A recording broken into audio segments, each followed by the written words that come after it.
it's a big day in the Professional Women's Hockey League as they have announced the new logos and the inaugural nicknames. Remember, last year they were all just PWHL Boston, PWHL Toronto. Well, guess what? It's now the Boston Fleet, the Minnesota Frost, the Montreal Victoire, the New York Sirens, Ottawa Charge, and the Toronto Scepters. So what's really important here is now all the fans can go and buy their merch because swag, baby, swag. Because it was kind of interesting, last year with just PWHL and then the city. So anyway, let's hear from VP of Business Ops, Amy Shear, on the big news. All 6 team names we love. We think the logos came out great. The color palettes are wonderful. And so people will have their opinion, and they should, right? Like, we welcome everybody's feedback and everybody's thoughts, but in terms of how we handle it, there's nothing to handle.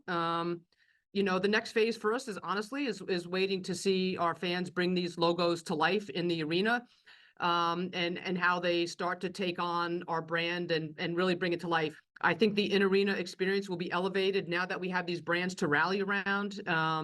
The merch will continue to come out. And so fans can engage and be excited about their team names. And so a lot of great stuff ahead. You know, listen, we still have a couple months to work on some things, but we're ready to go and feel really great about where we are. All right, and so for a league that is just barely over a year old, this is a really big deal because as they go into year 2, that was a big focus, right? They said they wanted to do things right, which is why they didn't rush naming the teams last season. But now the names are here. They're the original 6, if you will, and there's been, as Amy mentioned, some mixed reaction out there. Everyone has an opinion, right? Fans we know that. Fans, yeah. But what's your favorite? If you had to pick a favorite as you look at kind of the color schemes and the logo, the names, do you have a favorite? I'm really fond of, I thought the scepter was kind of cool. The Toronto scepter, you know, on the Canadian side. And I'll tell you, there's something about green in Boston. The Fleet is just a really good fit. With the seaboard, all that, like it's kind of grainy, cool. Kind of makes sense for Mass. But I mean, just right across the board, this is, it's kind of fun for a league to be able to roll this out in one, you know, fell tranche. It's it's a really cool look, and I'm sure capturing a lot of buzz for all of us fans that follow this league fervently. It is, and the Sirens I think is cool. There's kind of the double entendre with the Sirens, kind of the mermaid, New York being on the seaboard as well, but then also the Sirens, the gold horn, right? And they're hoping to hear a lot of that this year.